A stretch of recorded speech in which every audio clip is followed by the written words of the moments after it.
Chapter 42. "We've lost her," as I said to Hamish as he came into the kitchen. "There's no signal." "I know," he said quietly. "I've just checked too." He frowned, the lines on his forehead running into a deep crease. "These transmitters are designed to fall off eventually. Sometimes they just go wrong. They stop working." "It was working this morning," I said. "She's gone, Hamish. Gone." Hamish gave out a long sigh. "All I'm saying is," he said, "we can't give up hope. Not yet." I slumped back into my seat and shook my head. "She hasn't made it." Dad put his arms around my shoulders. "Come on," he said. "I know this is a shock, but we have to get you to the party to welcome Geneva." I nodded and followed them out into Hamish's Land Rover. The hills and fields passed in a blur beside me, and soon Hamish was pulling into the crowded car park of the village. Mum turned round and squeezed my hand. "Deep breath," she smiled. "Do this for Geneva, okay?" I stepped out of the car. "There you are, Callum!" shouted Rob. I turned to see Rob and Ewan pushing their way towards me.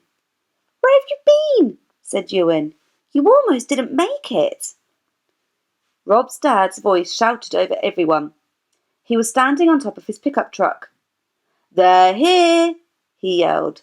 "I can see them coming up the road." Suddenly, everyone was gathering together. Children and adults all laughing and shouting.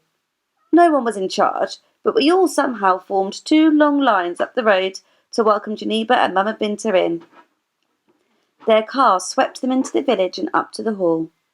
Mama Binta stepped out onto the pavement, wrapped in shawls and blankets. Everyone was cheering and clapping, and I guessed for probably the first time in her life, Mama Binta was utterly speechless. Geneva was waving madly through the window. I just watched as Mum and Hamish helped her out and into her wheelchair. I couldn't believe she was really here, in Scotland, in our village. Suddenly, I couldn't think of a thing to say. I backed away into the crowd. "Callum McGregor!" Mama Binta was marching towards me.